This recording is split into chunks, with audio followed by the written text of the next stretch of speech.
একটা যুদ্ধ থেকে ফেরার পথে মরুভূমির মাঝখানে সেনাবাহিনীকে থামিয়ে আল্লাহর হাবিব সাল্লাল্লাহু আলাইহি ওয়া আলিহি ওয়াসাল্লাম বিশ্রামের ঘোষণা দিলেন যে তোমরা একটু বিশ্রাম নাও। তো উনি একটা গাছের নিচে বিশ্রামের জন্য গেলেন এবং সেখানে গাছের ডালে ওনার তলোয়ারটা ঝুলিয়ে রাখলেন, ঝুলিয়ে বিশ্রাম নিতে লাগলেন, ঘুমিয়ে পড়লেন। হঠাৎ এক বেদুইন এসে রাসূল সাল্লাল্লাহু আলাইহি ওয়াসাল্লামের এই কোষবদ্ধ তলোয়ারটা কোষমুক্ত করে এরকম হাতে নিল। রাসূল সাল্লাল্লাহু আলাইহি ওয়াসাল্লাম ঘুম থেকে জেগে উঠলেন। এবার বেদুইন বলতে আরম্ভ করলো, এই মুহাম্মদ, তোমাকে এবার কে বাঁচাবে বলো, এই তো আমার হাতে তলোয়ার। সাথে সাথেই আল্লাহর হাবিব সাল্লাল্লাহু আলাইহি ওয়া আলিহি ওয়াসাল্লাম উনি উত্তরে বললেন আল্লাহ।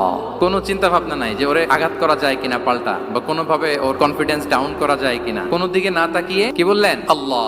সব সময় তিনি আল্লাহ কেন্দ্রিক ছিলেন। গায়ে সাউরে যখন আল্লাহ রাসূল সাল্লাল্লাহু আলাইহি ওয়াসাল্লাম এবং আবু বকর রাদিয়াল্লাহু তাআলা আনহু ওনারা আশ্রয় নিয়েছিলেন রাত্রিবেলায়। কুরাইশরা যখন খুঁজতেছিল, আবু বকর রাদিয়াল্লাহু তাআলা আনহু বলেন যে কুরাইশদের পা দেখা যাচ্ছে, ওরা যে হেঁটে যাচ্ছে, একটু উকি মারলে আমাদেরকে দেখা যায়। রাসূল সাল্লাল্লাহু আলাইহি ওয়াসাল্লাম আবু বকর রাদিয়াল্লাহু তাআলা আনহুকে বলেন যে আবু বকর, চিন্তা করো না, লা তাহসান, ইন্নাল্লাহা মা'ানা। আবু বকর, চিন্তা করো না, আল্লাহ আমাদের সাথে আছেন। সুবহানাল্লাহ।